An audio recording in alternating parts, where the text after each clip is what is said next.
Hello everyone and welcome to the pre-show of DoubleDM. Thank you, dear listener, for being here. It is amazing to have you with us here today, as this episode is one that rings so close to my heart, and it really, really means a lot to have you here with us today. I don't want to bore you guys with announcements for too long, but first of all, Why Your World Matters 3 is still set to release in the very near future. Don't worry, it's coming. If you don't know what Why Your World Matters is, it's a world-building discussion where we showcase that creative writing and inspiration has no limits and is different for every single person.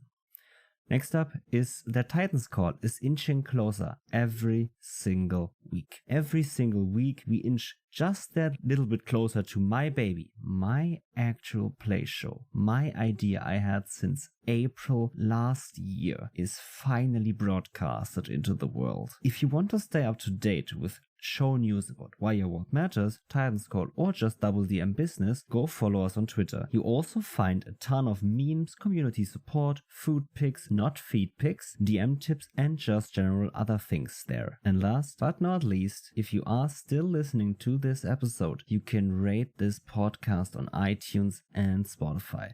It takes just a few seconds to give us a 5-star rating and help us boost our numbers so much so we can appease the elder gods of the algorithm to let us live another day in this cruel world of podcasting. Obviously, I'm kidding a bit, but please, if you can, please spare the few seconds to just hit that button and give us 5 stars, maybe even type a few sentences on iTunes. It really, really helps the show. So, with that, I talked enough for this pre-show and wish you all a great episode 56.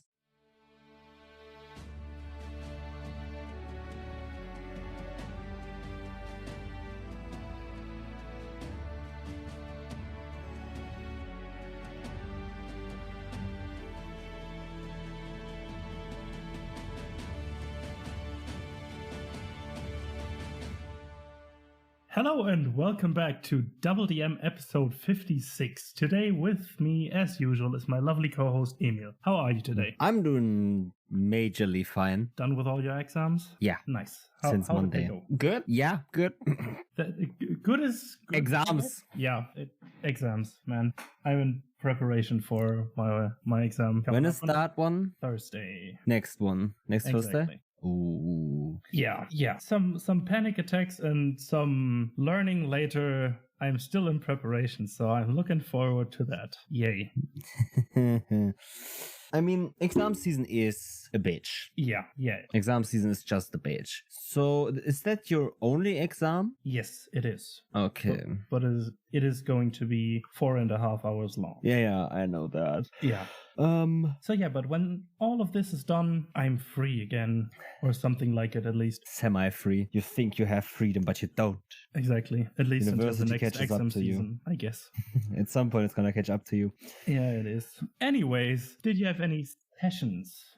Yes, I did. I did have a session on Sunday last week. We had an in-person session, a long in-person session with my Phantoms of Chaos group, who've just stopped a demon ghost from summoning a world-devouring sea serpent. That's good news for the world. So yeah, but the people that were possessed by this ghost all saw a vision together, which was the vision of a lady with black hair and green serpent-like eyes going somewhere. Okay. They didn't see what. It was more a vision, a dream kind of type of deal, but they saw a woman. And my players then found out through some careful research and using the academy that they now have access to find out that there are 3 more temples like the one they've already been in, scattered around the continent. And she's heading north, which means she's probably heading to the one they are heading to as well. Okay. So they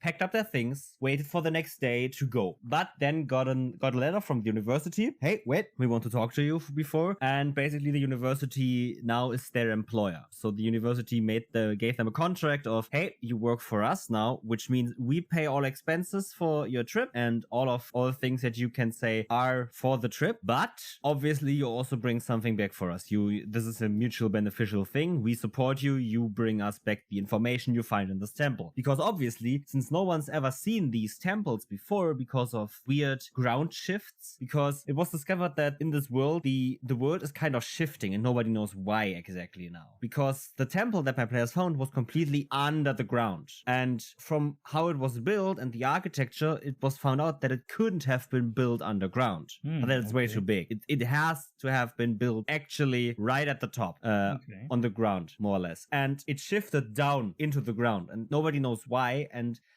the university obviously wants to figure this out. So my players took the deal so they could pay for all their expenses and then traveled north. And we used campfire from Abyssal Brews to handle travel quickly in an elegant, fun, and fast way. It took us 50 minutes and players did not succeed on their travel. They had hardships, which was the next spell that is being cast by the party is a wild magic. We're on the wild magic table. Okay. There were some fun options on there, as people that have looked at the table know. The gnome artificer who casted the night before they went into the mountains to find this temple, to load up her spell story, because my players got some nifty uncommon magic items or some low magic items for their travels, while also each receiving a more or less legendary gift, something I gave them because they didn't have any magic items now at level 7 and I just wanted them to have something special now. But she rolled and got that she's now immune for 21 days against any alcohol. So yeah. Yeah, that is one of the boring ones. Because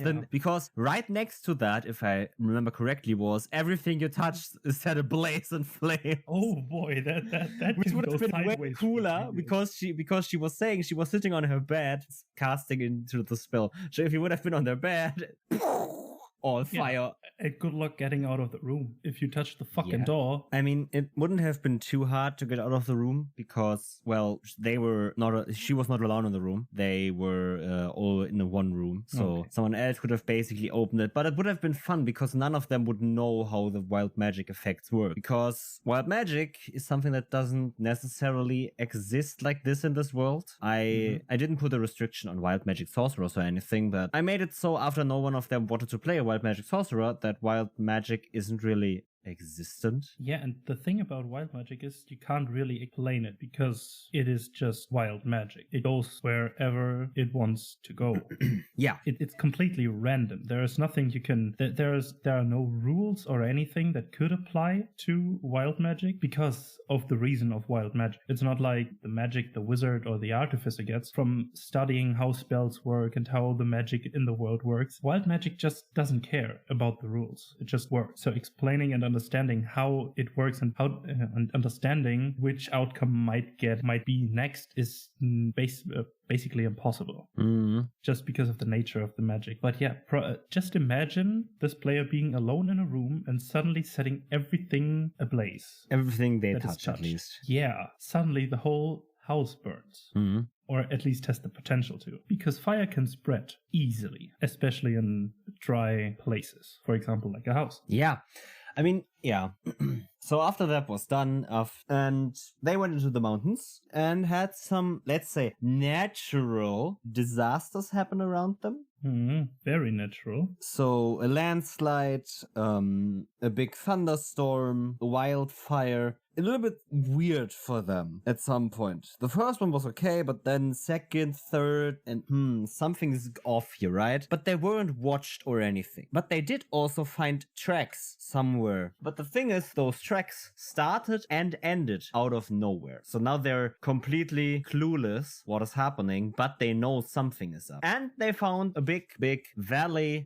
That's where, at least their calculations, this temple should be in. Okay. So they have arrived and are now in this valley, and that's where we ended the session and gonna pick up in April again. Okay, that sounds like fun. Especially when these natural, quote-unquote natural disasters happen in quick succession or in a pretty confined space quickly after another. Because that's not normal. Yeah. There's some mystery to be solved. A little bit less of a mystery and more of a... Yeah, I mean, it is a mystery. That's completely true. But it's not for them to solve. It's for them to survive. Even better. I know. Even better. So, you didn't have any sessions since we last spoke for this podcast. So, did you see the last 3 episodes of The Legends of Vox Machina? Yes, I did. Okay. How did you enjoy what you saw? I mean, every time we talk about The Legends of Vox Machina, I always talk about the visuals, but it just is awesome, especially in the last 3 episodes. They really just turned it up a notch again. Everything that was happening simultaneously and the lighting conditions that led from this it just worked awesomely. I believe that, well, you could see that a lot of the budget went to these last 3 episodes to make them as dynamic, grand, and epic as possible. And I have to say, they succeeded in that. It's been a pleasure watching this series. It was just amazing seeing what they did. I don't want to spoiler yet, because it's not even been a week since they've been out. But those that haven't seen it probably also won't, but I just don't want...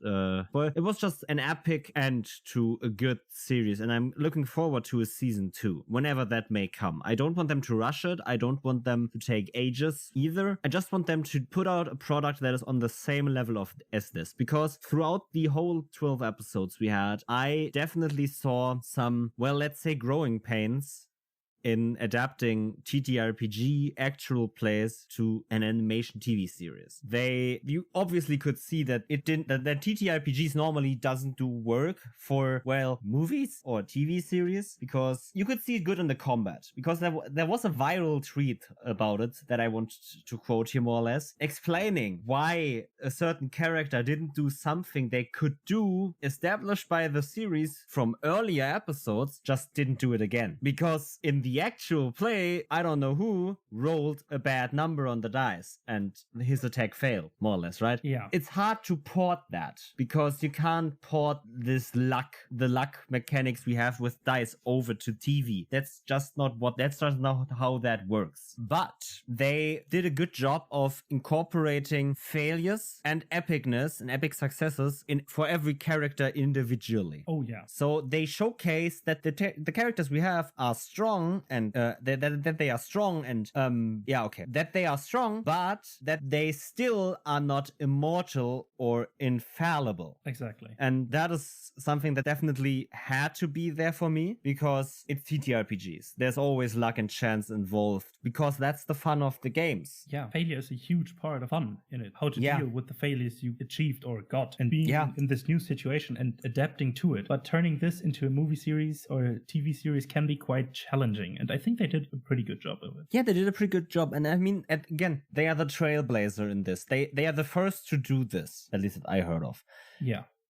And, well, the thing is, obviously it isn't the perfect series, and I'm not saying it is, because again, I still stand by my statement that the first 2 episodes had not issues really, but didn't fit right, because obviously they weren't the same. They happened off screen anyway for the Vox Machina campaign, so no fan actually knew these 2 episodes before. But also they just had a hard time making it all fit together. But by the ending of episode 2, they found their groove and did a good job in the rest of the 9 episodes. Yeah, it's like with everything you start, the first few won't be perfect and will never be, because you need to know what you're doing. But when you first started, you don't have a fucking clue. Yeah, they didn't have any option to look at others. How do they do this? Because they were the first at all.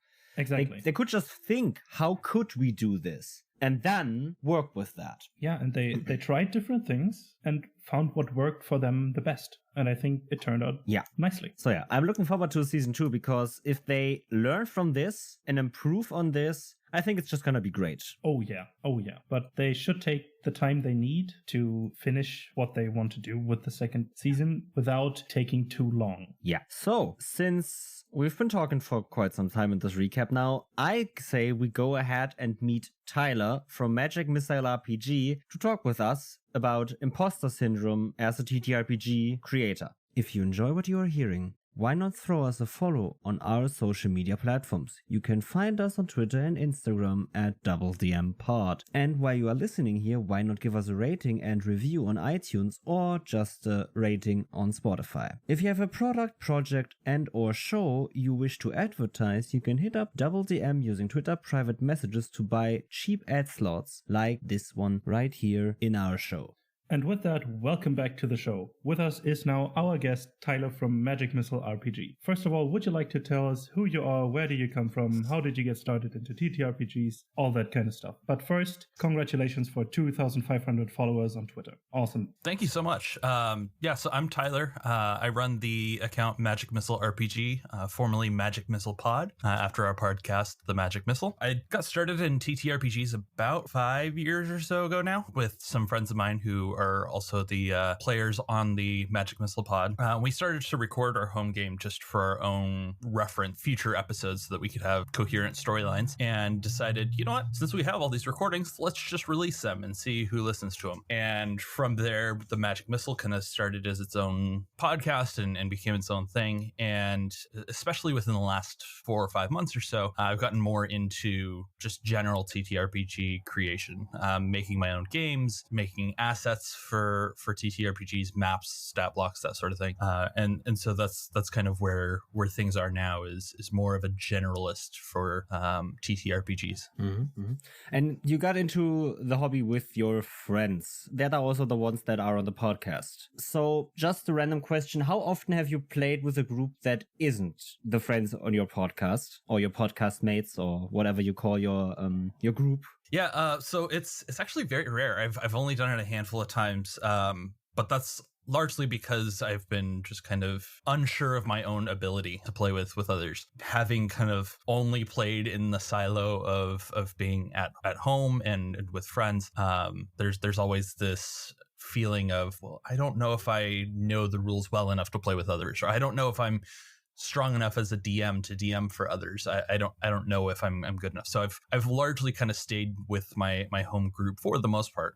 But as I'm kind of getting more comfortable in the space, that is definitely changing, and I'm starting to get some groups together to play some one shots and other games that I've created, and I'm looking forward to those. Mm-hmm. And you were saying about games you created, and you said that you rebranded to Magic Missile RPG from Magic Missile Pod, since you've got into a lot of different stuff than podcasting. But walk me through that rebranding, what you did. I guess the thought of that probably didn't came just on a whim and you did it. You had put some thought into that. You made sure that you did it right. And so how was that whole experience? What did you felt when you went through that, and how did it feel to actually do the thing then? Yeah, so it was a long-term plan, something that I was kind of working towards after I had released my first game, Whispering City. I had kind of started to realize that the podcast account that I was running, Magic Missile Pod, was solely focused on a podcast. So if you looked at even just our Twitter name, you'd be like, oh, that's a podcast. I don't have any real interest in catching up on the hundreds of hours of content that have been released. That's a lot of stuff to look at. I'm not going to look into it. But that didn't really reflect what I was doing as a creator. It didn't really show that I also release other stuff. And so I wanted my brand to reflect kind of the efforts that I put out there. So instead of just Magic Missile Pod, I rebranded to Magic Missile RPG. And in doing so, it was pretty nerve-wracking. A lot of the support that I had gathered was around Magic Missile Pod as a brand. And so completely flipping the script and changing that entirely was a little bit of a leap of faith, but it seemed to have landed pretty well. And I think has, if anything, gotten me more support, but because I was able to take that leap of faith and just go with it. Because now the brand more accurately reflects what I do, which I'm happy with. I have to say, as the one of DoubleDM that more or less is in the public eye and interacts with you on a daily basis, more or less, it's been great seeing you rebrand. I noticed that this might be just my opinion in what I saw since you did it, but you seem kind of a little bit more, this is a weird word, but relaxed, happy. Like you did something you were working towards a long time. since Whispering City released, right? But since you did it, I don't know, it feels to me as if you had a little bit of a presence change on social media and Discords or whatever, and you seemed more in sync with what you were doing as a person with that, kind of. Yeah, that totally makes sense. And I think you're spot on with it. Overall, I felt like with being branded as a podcast, I had to work that much harder to get people interested in my non-podcast things. So changing the picture to be, instead of just podcast with other things associated with it, I'm now coming in as a general TTRPG account. And with that allowed more flexibility. The podcast is still there. That's still a big part of what we as a group put out. But I am putting out more than just the podcast. There's games, there's maps, there's stat blocks, there's I've even started to do some audio composition. So there's a lot there, and I think trying to keep up the double effort of selling you not only on looking into the podcast, but stick around for this other stuff, changing that to just here's a bunch of stuff that I have was really relaxing. I no longer feel like I have to put up as much of a salesperson pitch to get people interested in checking us out. Alrighty. And you said that you were afraid or scared to touch other groups to play with or to DM for before you started gathering groups for one-shots and stuff. I think this leans a bit into the topic of imposter syndrome. Would you like to give us a short definition of what imposter syndrome means or what it is? Yeah, sure. So imposter syndrome is the feeling that despite having any level of following or any level of acclaim or support, the feeling that it's not deserved, that at some point somebody's going to find out that you're a fake and all of it is just for naught. And it's something that I basically run into every day, that at every step of the way, I'm like, oh, I just, as you mentioned, just passed 2,500 followers. I'm sure 2,400 of those at least are bots and nobody is actually really interested in what I have to say. The reviews that I'll get on the podcast or on the games that I've released or anything that I've put up, there's always a piece of me that's like, oh, but do they actually mean that? Do they mean that the map looks great or that the game is fun? Or are they just like placating me and like saying nice things to be nice? There's always this piece that's kind of rooted in an insecurity that like, I don't know if I'm actually deserving of the following or the support that I'm given. And that at some point I'm going to be found out as a fraud, that it's really just all going to be one big practical joke played on me. Which, if it is one of the most elaborate and kind of pointless practical jokes I've ever seen. Yeah, I think, at least from what I know when I talk to Niels privately, is we all three can, in some way or another, relate to that. Especially I, as the person for DoubleDM that is in the public eye, I always say, and you as the person for Magic Missile, or rather the podcast section, right? You were the one that did all the social media work, you did the advertising or something, right? You were always the person that kind of drove the project. And then obviously you're the kind of person that also gets put in front of all the reviews, the nice comments you get, the listens, the followers you get. But that also means that you're the kind of person that is most prone to imposter syndrome, because you're the only one that really sees and feels the success firsthand. And then also firsthand realize, well, no, I'm a fraud. This can't be actually what people say about me. I can't have this many people following me. I can't have this many people interested in what I do. And especially now asking Niels, as I don't want to say secondary because you're my partner in this, obviously, right? But as the secondary person in this, because I'm the one doing the social media, I'm doing the one advertising, I'm the one on different shows and all that. You also have imposter syndrome, at least, for example, in the DMing part as well. I know that. Oh yeah, every house game even. If I run something for my players, I notice stuff with my DMing that I could do better.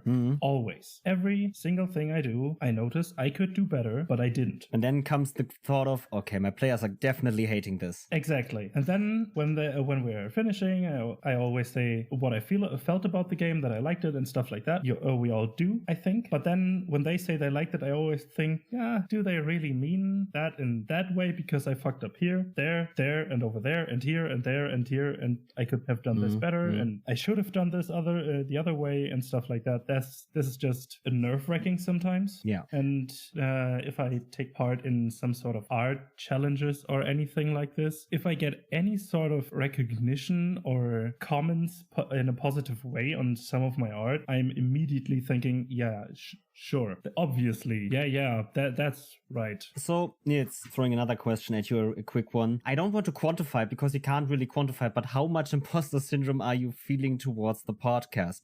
It gets better. At first, I felt like complete imposter all the way, but the longer we are doing this right now, the less it becomes, because I feel like, okay, not everybody can mean that, or can't mean that. It would be too much of a plan from everybody that we don't even know just to play a prank on us or a practical joke, and I don't see the value of doing that practical joke to the outcome. So it validates in some way, shape, or form that this, what we are doing, is really worth what we are getting. So it took some time for me. Yeah. So Tyler, throwing more or less what Niels just said right back at you. Do you agree? How does it feel for you doing podcasts for this long, doing social media work for this long? Does it get better? I think it does to some extent. There's a level of it that does get a lot better. The DMing, to Neil's point, I've been DMing for about 4 years now, and I definitely feel like I'm a better DM. I feel more comfortable as a DM and feel like I run fun games for my players and the group that I'm comfortable with. But that's because I've played with the same group for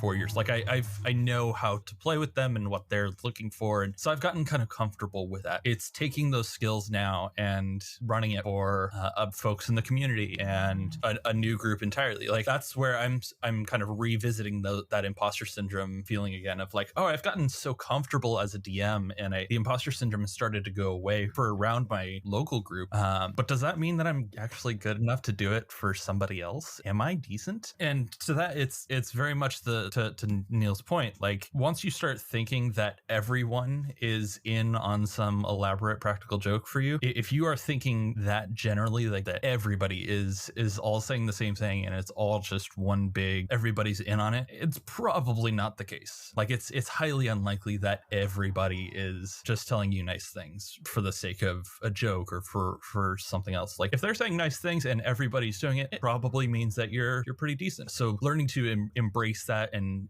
take that with you definitely helps kind of combat the imposter syndrome to some extent. But I think there's always a level of it. I just hit a new threshold of followers, and now I feel like I have an expectation to like live up to. Like I have earned this number of followers. I need to prove that I have earned this by putting out better content. And it can be a motivation, but it also is kind of terrifying, and it's something to continue to grapple with. It does get better, but it is still there. I mean, especially one thing, right? I feel the same way with every, like, let's say 500 or 1K follower milestone. It's always like, okay, now I need to just give one more extra kick into this bucket of good content that I have. One better thing. I need to be just that step better than before. And while yes, that is a motivation, and yes, that is also very terrifying, what I can say about that is to especially new people in the space, and everyone really, as well as myself, really, the people come for the content you already made. They don't come for the content you have in the future anyway, because that content doesn't exist yet. So they come for what you've already done. So as long as you do what you do, they will stay around because they came for something you did. And it's not like you have to do that again, but if you stay on that type of content or that level of content, or really stay with that content, they will also stay. And even better, you can see with Tyler as the prime example of this. Even if you rebrand, the people will still support you, especially in this space. Mm-hmm. Yeah, it's been really comforting to see that support even after the rebrand. Like I said, doing the rebrand was a bit of a leap of faith, and I was hit hard with imposter syndrome throughout all of it. Well, maybe people are just following me because they like the podcast, and this rebrand will crash and burn, and then I'll lose all the followers. And at the end of the day, followers follower count is not the metric to go off of. I put the content together and I release the content because I enjoy making content and would like for others to check it out too, because I think other people might like it too. So while this conversation has brought up follower count, I definitely want to bring up the point that that's not necessarily the metric, but it does like have its own complications and challenges associated with it. And having that the group around that I have support through the rebrand really helped that imposter syndrome kind of shut up for a bit. I was able to kind of push it aside and just go forward with the rebrand, and it was well received. And I've used that as motivation to start up a couple new projects, and I've got some additional things that I'm like, oh, people are excited by the content that I've made. They're sticking around even through a rebrand. So I feel a little validated. I feel like I can release something and people will enjoy it because they've enjoyed my past work enough to stick around throughout all of this. So yeah, I think finding ways to kind of tell your imposter syndrome to shut up for a bit and just let you do the thing is the best way to kind of make it through, regardless of follower count or monetary gains or anything like that.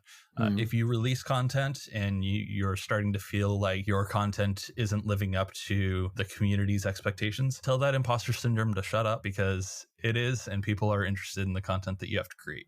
Especially since you brought it up, right? I wanted to go a bit into especially the influence of numbers and statistics and how that plays into imposter syndrome. And I think you already brought the most important point that I wanted to bring across with that part of the discussion forward, right? These numbers at the end shouldn't matter, right? Follower count and metrics and all of that stuff, they are there, but if you focus too much on them, that's not healthy for you. Yeah, if you turn your entire focus on, oh, I just need to get to the next follower count. I need to get to 100 followers. I need to get to 300 followers, 500 followers, 1,000 followers. Your entire focus becomes just on follower count. It's no longer on your content. It's no longer on why people would want to follow you. So focusing on your content, making sure that you put together the best content, those followers will come. People will be interested in your work if you show passion and creativity in your work. So comparing your work, if you have, say, 150 followers and you've put out a brand new supplement or your own TTRPG that you've made, stand by that. That's awesome. You've already won in the community because that is a huge accomplishment. It shouldn't matter if you have 150 followers or 150,000 followers. You did something awesome, and people will come find that, and the following will grow. But the success is not the following. The success is you released something, and that is incredible. Yeah, and like you just said, people did something great. You created your awesome game, your awesome supplement, and people will come find it, and people will enjoy it if they realize the passion. And really, if I buy something that I see on, for example, Self-Promo Saturday even, or TTRPG Rising, Whip Wednesday, and I kind of can see when people have put a lot of passion, which a lot of people do in this space. You can really feel the passion in indie creating everywhere. And that passion will drive other people to enjoy your products, because it has done so as for me as a consumer of products. If I feel the passion of a creator in their product, I am more likely to enjoy it, I would say, just for their passion alone. And yeah, and I mean, this is not something that I would fault these people over, but obviously there are a lot of people like Maps and Quest, Matt from Abyssal Brews, that often say that you have to post often, you have to always advertise and all of that stuff. And yeah, that's true, but obviously do what you enjoy first, right? If you're not the type of person to advertise 6 times a day on Twitter, then don't. You don't have to. Your project can still be found. And so one thing is, at least that's something where my imposter syndrome kind of crept up a bit, because am I advertising enough? Am I getting enough eyes on this product that I'm releasing or on my podcast? Should I do more ads? And then obviously the counter of you're spamming too much. And then you have this Mexican standoff of these 2 points.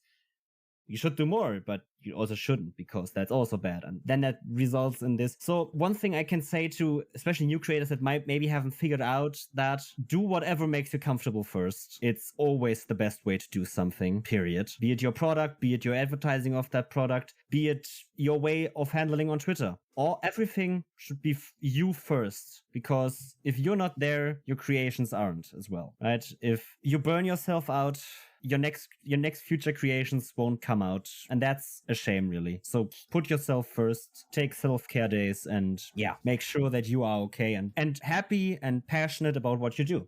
Yeah, and regarding the point you just made, we talked about the imposter syndrome at basically attacking at the metrics point and at the am I advertising enough point. Are there any more attack points that the imposter syndrome can hit that you just get out of your head right now? I think, Niels, you even brought up one of DMing. Is the thing that you're making, whether it's DMing a session or creating a supplement, making a game, making a podcast, like whatever the creation itself is it good enough? The imposter syndrome can often rear its head in comparing yourself to other people in the market and seeing, oh, well, this person with 15,000 followers is creating something similar to what I've made, but theirs looks more polished. Or my D&D podcast isn't like Critical Role. It's not pulling in those same numbers. So I don't know. I must be a fraud because I'm not doing as well as Critical Role is. Like it could basically come up in any form. A lot of it is driven from kind of an insecurity of like, I don't know if my work is good enough. The feeling of I'm putting this out and I don't feel like it's good enough. So people are going to think I'm a fraud. That's where that imposter syndrome comes in. And I think the kind of to Emil was saying, do what makes you comfortable, I think is the same advice. If you're DMing and you are feeling unsure about your DMing, do what makes you comfortable. Find ways to make your sessions better for you to run. Make sure your players are happy and having a good time. That's really, at the end of the day, what the goal of a TTRPG is. So if you're accomplishing that, you are the best DM for your table. Like there's no other possible better DM than the DM that makes their table fun. So if you're doing that, you're good. If you are proud of the work that you create when you write a supplement, if you're really excited about an idea and you're like, I'm going to go make this subclass for 5e and I'm really excited by this idea, and you write nonstop and you're like, oh, this is really cool, I'm proud of this. That's all that matters. Doesn't matter what the community says, doesn't matter how many sales you get on DM's Guild. It doesn't matter like if you hit any sort of benchmarks on metrics, because those don't matter. Are you proud of your work? Did you have fun creating it? Cool. That's it. Period. Like nothing more needs to come after that. Yeah, 100% agree. I will say that plays perfectly well with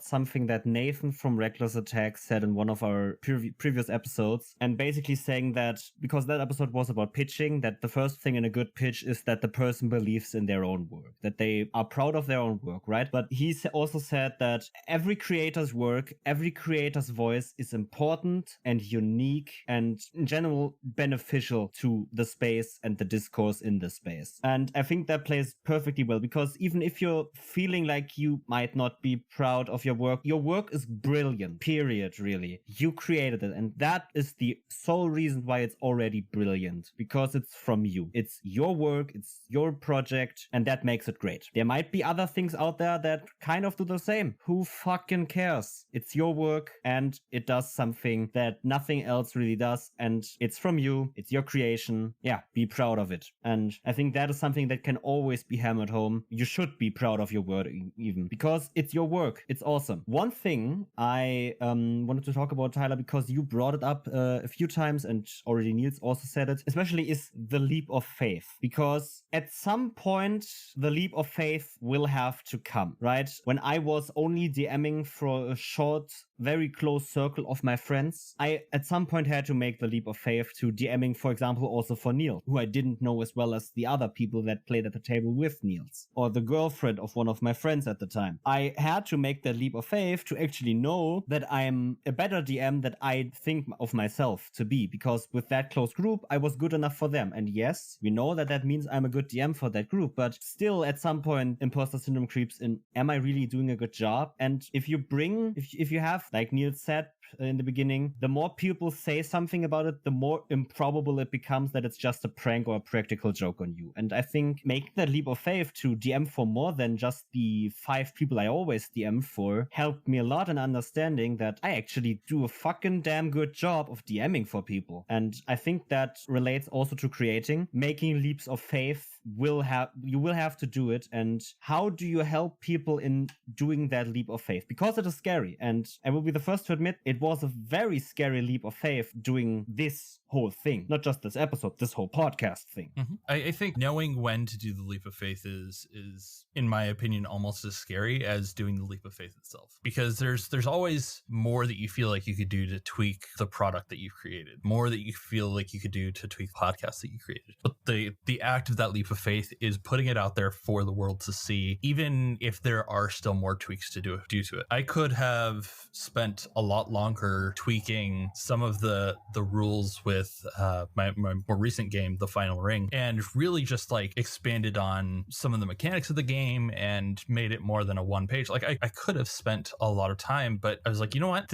I feel good about this right now. I'm excited about where I am with this. I don't really care what the reception is, really. I want other people to see this. I want other people to experience this. And same with the podcast. Like I could spend hours, and Amelia, I'm sure you could too, spend hours tweaking and editing and cutting out silence just to make sure that conversations flow right. And you could spend days on it. But at some point you just kind of have to say, all right, that is good enough. I am happy with where we are at. I'm just going to go with this. And I think that point, when you start to feel like, oh, I feel ready to put this out into the world, go for it. Like, doesn't matter what people say, doesn't matter what the response is going to be. Part of the being a creator in this space is posting your work, just sharing your work for others to see. And I think it's just as important as the work itself is just getting it out for other people to see. It doesn't matter what other people say. The act of posting is something to be proud of. Releasing content is a huge deal. So that, I think, is the leap of faith, and just kind of committing to it and jumping in with both feet, just posting it and like almost turning off social media for the rest of the day. Just like, I'm going to throw it out there and then run away really fast, I think is a viable strategy. Like that totally works. In some cases, it's probably the best thing to do, is just throw it and just walk away, because then you could come back and see, oh, look at all these people that loved the thing that I made, versus staring at your notification count waiting for people to look at it. So yeah, I think just jumping in with both feet, once you have found that point where you're like, I feel comfortable where I am here, or I feel mostly okay with where things are. Again, there's always going to be room for improvement. There's things that you could do to tweak any project, whether it be map, supplement, podcast, anything, but committing to, all right, this is what I feel comfortable with, and just throwing it up there for others to see is a huge accomplishment, and something that should be celebrated every time. Oh, 100%. Niels, I'm I'm sorry, I have to say something before that. Tyler's new game is not called Final Ring, but Final Rose. Did I say Final Ring again? Yes, you did. I do that every time. It's the Final Rose, and it's glorious. It's a game inspired by the reality TV show The Bachelor. It's a reality TV show? It's reality TV. It's inspired by The Bachelor, and that idea alone should be celebrated by everyone. Oh yeah, that sounds like a lot of fun. It is. Yeah, I've had a lot of fun play testing it, and it's something that could even be played solo if you really want to, which is how I've done a lot of play testing for it. It's super fun, and very cheesy, just like just like The Bachelor itself, and I'm here for it. I mean, that's part of the fun, right? Yeah, absolutely. Being cheesy as hell just makes it feel right if it's inspired by The Bachelor. It just needs to be in some way, shape, or form. Mm-hmm. So, Niels, sorry, I interrupted your point because I wanted to make that comment really quick.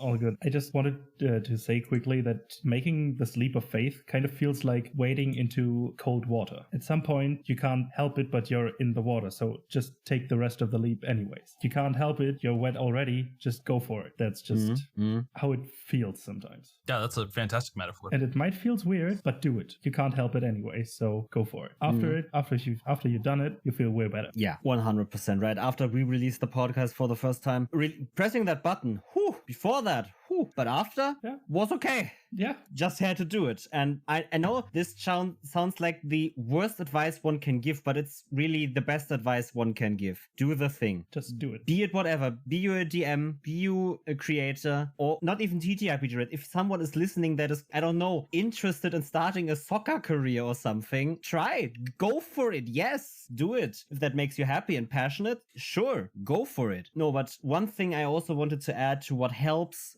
problem with imposter syndrome really is, like Tyler already said, a group that supports you and that you believe that supports you. A close group of friends, a close group of creators that just take your mind off of the thing that you've just did, right? That help you with the walking away, that help you with distracting yourself from imposter syndrome, or that just help you more or less beat it up in a dark alleyway by throwing nice comments at you that you know that are true. And I think that is another thing that really helped me in battling that every time we release an episode, oh, will it perform good? Oh, this is the point where people realize that I actually never did a good podcast. And no, it never happened. And as soon as I found a group that helped me, which was at the beginning, that was all that helped a lot. And that is one advice I can give to people. Find a group, or best of all, have a group, and most of you probably do, that supports you and that you believe that supports you. Be it your family, be it your spouse, maybe your kids, your dog, your cat, those also work, yes. Or just friends that are in the same situation as you as creators, as Tyler, for example, is for me. And I can't speak for Tyler. I am for Tyler, maybe, question mark.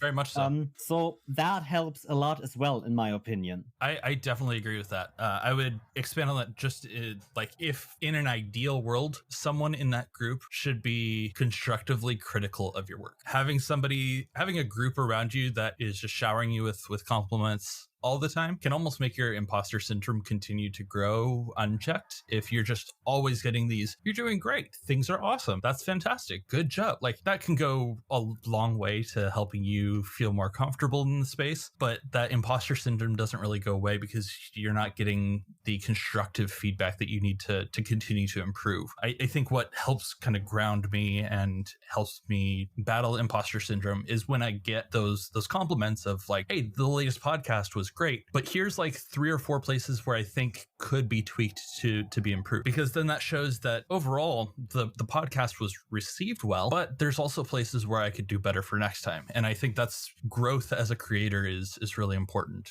and the best way to get that is through having somebody that is constructively critical of your work. Having people that just troll you and just say your stuff is shit and why are you even doing this, like, not helpful. Those people should go away, like, not part of your circle. But people that like actively take an interest in your work, that review it, and that provide good feedback as to what you can improve, those people are invaluable. And I highly recommend having at least one of those in your support group. I mean, that definitely plays into the support word of the support group, right? The support group isn't really a group that just throws out, yay, I love this, right? Sure, maybe they do, and probably they do, but you opened my eyes to something, or you reminded me rather of something that at the beginning someone said to me when they were creating something. I'm not talking about what they were creating and not naming the creator, because I don't know if they are comfortable with naming them and the project. So this is all kind of superficial, but they basically said to me they sent out a demo of what they were doing to people, and the most critical people in those people were the ones that they were friends with prior to that, their family and friends, because they, more than the people that just got the copy and knew them kind of on a basis level, they wanted to be nice and say, well, this is great. And while the project was great, feedback and critique is the best thing really that helps you grow, right? And constructive feedback, constructive criticism, that help you. And the people that support and love and care for you, they know that the best way to help you is to actually help you and not just say you did good. While also saying that, they also allow you to, well, this is something I would improve on. This is something that you could do, or just the question, can you do this? Or how does it feel, right? When you're thinking about a mechanic in a game, you have a mechanic for combat and it doesn't fit right with the people, and they say, maybe you could do this. And then you go, maybe, but I could tweak it this way. And then you get into this creative dialogue, which helps a ton in creating. Yeah. I have more or less one last question, and that is, Tyler, talk to me. How does it feel to actually do the thing, right? I talked about how it felt when we pressed our publish button on the podcast for the first time, and after that it was all fine. But generally, how does it feel, and how does it relate to imposter syndrome and maybe to the support and what all, to actually publish publish the podcast, the game, the homebrew, or just doing the thing? How does that feel, that situation of having done the thing? I think there's a couple different answers to this, and I can explain that. For the things that I've released that haven't had feedback, it is entirely nerve-wracking to release something. To just completely blindly just say, hey, I'm putting this out into the world. I don't know what the reaction is going to be like. It's something I'm proud of. I feel like I'm taking the leap of faith like we talked about. I'm ready to release. I'm ready to hit that publish button, but I haven't had anybody look at it yet, so I'm nervous to what the reaction is going to be. That's when I feel the most nervous. Not even during the creation process, but the release of just like waiting to see what that initial reaction is going to be can be a bit nerve-wracking. That tends to go away within a short time, even just a couple hours of just, oh, I released the thing. Hey, I released a thing. That is amazing. And eventually it gets to where the other kind of feeling that I've had when releasing something is that when you hit that publish button and you've had other people look at it, you look back and you're like, oh, I just posted this awesome thing that I made. I'm super proud of it. It's awesome. Like eventually both roads end up at that spot of, I released a thing that is amazing. That is something to be proud of. And I think everybody should be proud of just releasing something. I think it's the hardest thing a creator can do is actually releasing something. Promoting it, that can come naturally. That has sometimes a bit of luck to it. It's sometimes a grind, but not as hard as actually hitting publish on a thing and letting others see your work. So being able to release a thing is something that everyone should be proud of. And I've made it a point that even if I'm super nervous when I release something, by the end of the day, I feel proud and excited that the thing that I have made is now available for others to check out.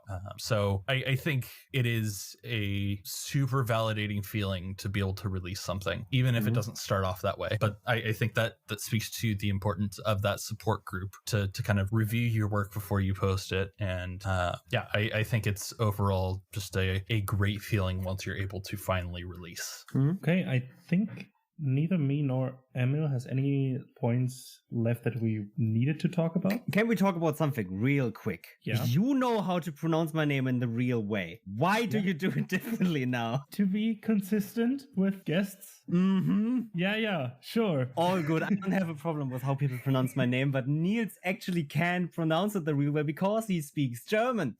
And now he didn't, and it bugs me. Okay, Emil and I don't have any points that we need to talk about left. Did you have anything else you wanted to talk about, Tyler? No, I think I'm good. Just to clarify one of Emil's previous points, I am somebody that Emil can talk to about podcast stuff. He's been somebody that I've talked to, been in my support group of just like, hey, I feel relatively new to the podcast game. I feel like I haven't really gotten the hang of this. Can you take a look at this? And I've gotten great feedback. So finding somebody that you can do that with is huge. And I think if there's anything to take away from this conversation, support is going to beat imposter syndrome every time. And that should be what you look for instead of a follower count or any other metrics, is finding that community that you feel supported in. Mm-hmm. Okay, so I think we are done with the topic more or less. So would you like to promote everything you do? Where can people find you? How can they interact with you? All of those. Absolutely. The easiest way to find me is on Twitter at Magic Missile RPG. You can find the games that I've released, including The Final Rose and Whispering City, on my itch.io page at tylerconley.itch.io.